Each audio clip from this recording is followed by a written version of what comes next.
Je rebondis sur ce que vous avez dit. Comment vous analysez du coup une société comme Hermès, qui vient d'annoncer un dividende exceptionnel, qui a Non, une je croissance n'analyse très pas, forte? c'est trop cher. Donc, C'est trop cher pour vous. Ouais.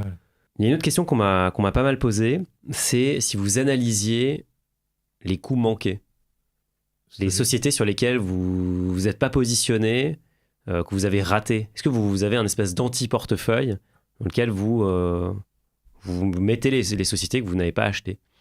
Non, pas du tout. Donc vous regardez pas Non, le mais on passé. sait. En fait, pour être clair, on a un système qui marche assez bien, mais il y a un nombre d'erreurs impressionnantes, quoi. Donc, bon. C'est-à-dire quoi un nombre d'erreurs impressionnantes? Si on achetait que des titres qui montaient, on aurait vraiment des performances fabuleuses. Donc, Bon. on a des titres qui baissent, on a des titres qui montent et qu'on a vendu trop tôt. Rheinmetall, si jamais j'avais gardé mes 36 000 Rheinmetall jusqu'à aujourd'hui, la performance du fonds, je préfère ne pas la calculer. Question un peu boule de cristal, mais je tente quand même. On a un utilisateur qui veut savoir, selon vous, quels sont les relais de croissance qu'on pourrait avoir sur les prochaines années au niveau de l'économie française? Il n'y a pas de relais de croissance. On va croître de 1% par an, c'est-à-dire entre 0 et à la limite à 1%. Il n'y a pas les instruments de mesure pour savoir si c'est 1%. Et donc malgré ça, vous pensez quand même que le small cap peut tirer son épingle du jeu? Ce qui est étonnant, c'est le fonds a réussi à, même si c'est, en fait, le truc qui est vraiment bizarre, c'est qu'on a fait quand même 13% de rentabilité, 12, allez, on va dire, ces 10 dernières années, avec une faible croissance en France. Donc, ce qui veut dire que les sociétés françaises cotées font beaucoup mieux que l'indice. Donc, on peut espérer que ça continuera. En fait, pour être encore plus précis, les sociétés cotées françaises qui ont une rentabilité des fonds propres supérieure à 12% ont un cours qui monte assez rapidement.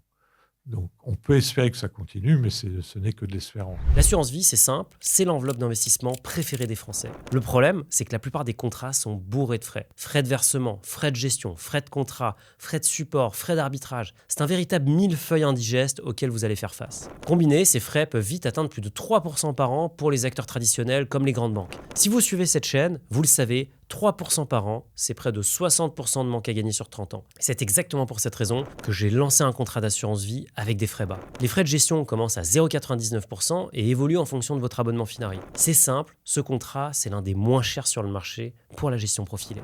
Et pour les fans de gestion libre, cette dernière arrive bientôt avec des frais encore plus bas et surtout, si vous souscrivez à une gestion profilée aujourd'hui, vous pourrez bien sûr passer à la gestion libre lorsqu'elle sera disponible. Cliquez sur le lien dans la description ou scannez le QR code qui s'affiche à l'écran afin de démarrer l'ouverture de votre contrat. Il y a un autre titre qui est intéressant dans votre portefeuille, c'est un titre que vous tenez depuis longtemps, depuis 2015, c'est Viel, qui détient notamment Bourse Direct. Donc ça, notre communauté connaît bien. C'est quoi votre thèse là-dessus?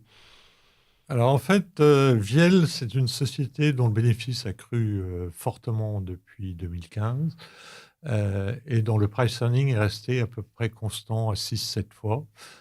Cette fois, c'est votre chiffre magique. Oui, mais donc on n'arrive pas à vendre parce que c'est 6-7 fois. Mais la progression du résultat était impressionnante parce que le cours est quand même passé de 3 à 12. Donc on a été assez impressionné par la qualité du management. Pour être clair, on ne comprend pas pourquoi un courtier interbancaire arrive à avoir une telle progression des résultats. Bon, ils disent qu'ils vendent de la data, mais enfin bon, c'est quand même une très très belle réussite. Ça veut dire qu'ils managent bien les équipes parce qu'on ne voit pas d'avantage compétitif dans la technologie. Mais peut-être qu'il y en a. Enfin, comme je disais, c'est quand même dur d'analyser les sociétés, même si elles sont dans le portefeuille. Et donc le marché n'accepte pas de donner une valorisation normale à cette valeur-là, même si la progression des résultats depuis 2015 est impressionnante. Et donc dans ces cas, vous gardez la valeur parce que pour vous, le price earning est trop bas encore? Oui, non, mais on peut espérer qu'un jour, ils seront valorisés comme des concurrents anglais ou américains sur la base de 15 à 20 fois. Mais c'est un rêve, mais nous avons le droit de rêver. Et donc là, vous n'avez absolument pas allégé la position? Non, même on renforce. Enfin, on a du mal à renforcer parce que c'est pas liquide du tout. Non, parce qu'au début, ça allait très bien parce que c'était une toute petite ligne, donc elle n'était pas liquide, mais avec le temps, elle est devenue un peu plus importante dans le fond. C'est quoi important pour vous? Ça représente combien? 3% du fonds, en fait. 3% du fonds sur un fonds qui fait? Qui fait aujourd'hui 350 millions. Ouais, donc ça commence à faire un petit peu. Mmh. C'est un vrai souci aujourd'hui sur les small caps de rentrer et de sortir sur des positions pour vous, à cause du manque de liquidité? Non, en fait, disons, les gens ont une image des small caps c'est assez amusant, qui était très marquée par le second marché quand il y avait 10% de flottants. Aujourd'hui, il y a 30% de flottants, donc il y a de la liquidité. Faut expliquer ce que c'est le flottant. Le flottant, c'est la partie du capital d'une société cotée qui est disponible pour les investisseurs. Et donc, on est passé à 30% de flottants alors qu'on était à 10%, donc c'est beaucoup plus liquide. Il y a quand même beaucoup de fonds comme le nôtre, et donc on peut trouver des contreparties. Sauf quand personne ne veut acheter quelque chose, mais c'est simplement qu'on s'est planté, que les nouvelles sont mauvaises et que le prix est trop élevé par rapport aux nouvelles ou aux prévisions. Vous avez parlé de Viel, courtier interbancaire. Est-ce qu'il y a des secteurs que vous interdisez ou que vous évitez systématiquement? Pendant longtemps, on n'a pas fait de luxe parce que tout le monde adorait le luxe.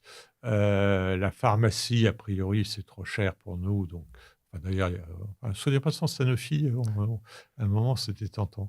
Mais bon, il y a des secteurs où on voit très bien que le marché les valorise très bien et qu'a priori, c'est pas pour nous. Mais bon, une société comme Publicis, j'ai attendu 30 ans, mais finalement, c'est tombé, quoi.